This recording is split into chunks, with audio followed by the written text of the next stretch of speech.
up in the next hour, another NFC East showdown, this time between the Giants and the Cowboys. The Raiders have been climbing uphill all season. If they beat Denver today, the ascent will be worth it. Phony turf. Has it been a friend or foe to professional football? All that and more coming up on SportsCenter's NFL Game Day. They help anyone with the program, your official Game Day program.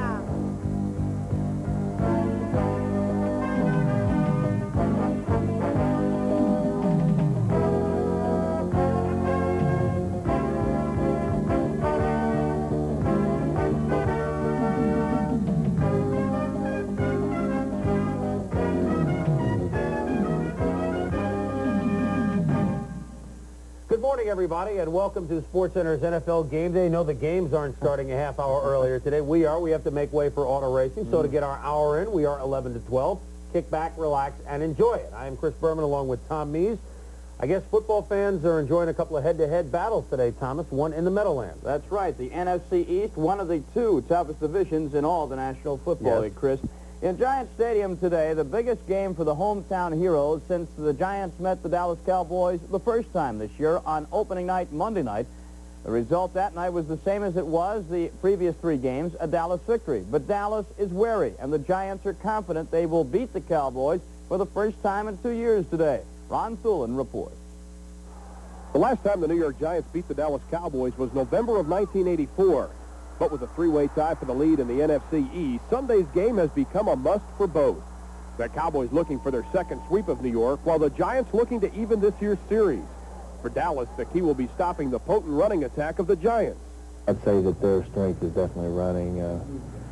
Joe Morris is definitely a very good back, and they've got some good blockers back there. And now they have Otis Anderson, who's, doing with St. Louis, was a great runner there. And hopefully they will try to run it on us and we'll stuff them. Well, that's what they've done well. They're a ball control team and they like to run the ball. And the way Morris has been running the ball, he's had over 300 yards in the last two games, so he's going to be someone to contend with. But also they can throw the ball real well, too. Sims usually has a pretty good game against. We can stop the run when we set our mind to it and then work on that as a number one priority.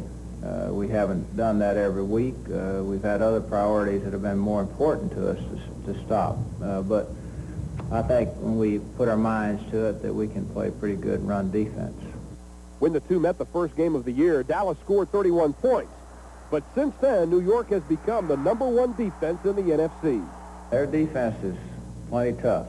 They're hurting a little bit because of some of their secondary people are having a little trouble, injuries and stuff. But when you go up against their front people, you're going up against one of the best in the league. Landry feels more confident about this year's team since he believes they have more going for them. That comes in the form of Herschel Walker. But unless Dallas can control their division, that confidence could receive a jolt. In Dallas, Ron Thulin for ESPN.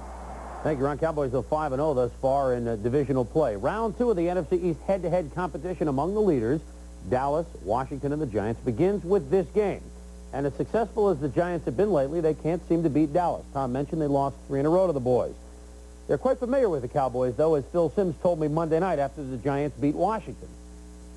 They play the same way usually every time, a lot of blitzing, man-to-man coverage, and they got a lot of big guys, a lot of guys that can make big plays. So I know how they're going to play us, and I know what we got to do. Now it's a question of who goes out there and does it the best. And I know one thing, it'll be a physical game, and it'll be a lot of big plays in it, offensively and defensively, and hopefully, like I said, we won't make the mistakes that beat us.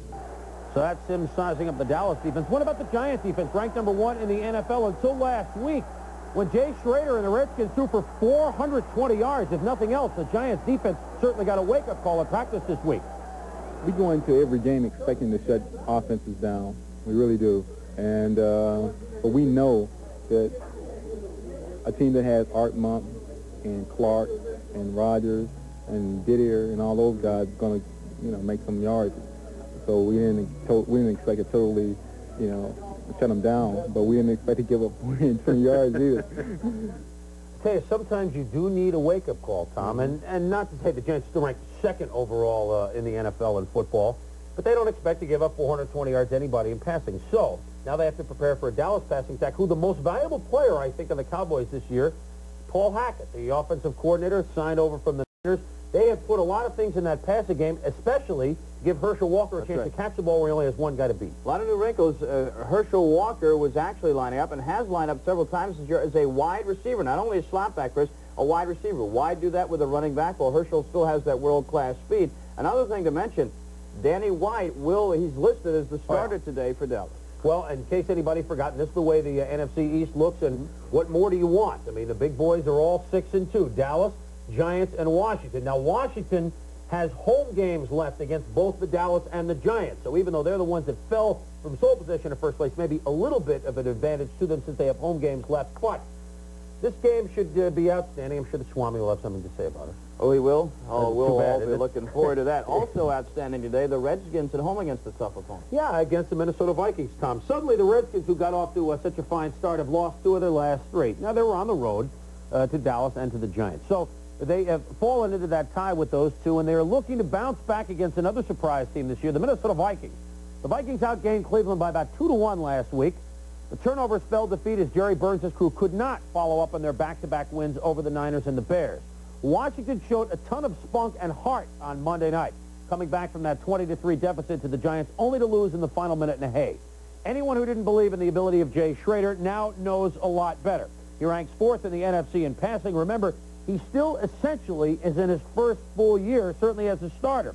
He averages more yards per attempt than anybody else in the NFL. So these stats are impressive because you consider that he's throwing it longer. It was about 20 yards of completion Monday night against the Giants. And the Giants knew they were going to pass because the Skins were way behind. But Schrader says, hey, it's no big deal. I got guys with me that can help. There's guys on this football team that they don't know when to quit. And, you know, if we play like we did tonight, we're going to win a lot of football games. And I think that's the biggest thing. And, you know, every time we went out on the field, we had guys laying it on the line. And over the long run, that's going to come out. His arm and his leadership have raised eyebrows both in the Redskins locker room and others around the league. Maybe the Giants did Joe Gibbs a favor last year when they knocked Theismann out and forced Gibbs to go with Schrader right away. He's very calm. He's very cool. Very confident. So he just thinks he can get it done, and he usually does. Well, he's just doing extremely well. He's very, very confident, and I think he's a tough guy, and I think he's smart.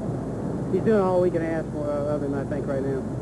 I mean, he's an exceptional quarterback. He really is, and I think people in the league better sit up and take notice. The guy's good. Their passing game has really come along, and he stands in the pocket real well, and he's got great mobility. That's the thing that makes him great because his pass protection breaks down, and he's rolling out and making plays, and he made some great throws today, and a lot of respect for him.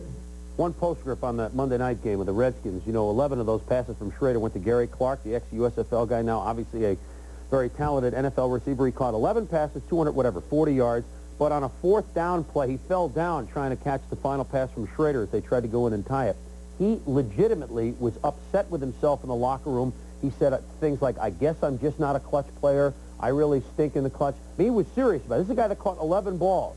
This is the kind of attitude and the kind of guy you want on your football team. I'm hiring him for my team when I start an expansion franchise next year. Let me know when you get an NFL franchise, Sure, Chris. All right, I'll bet on it. In St. Louis today, the 1-7 Cardinals with still more injury problems. Remember, no E.J. Jr., for example, at linebacker.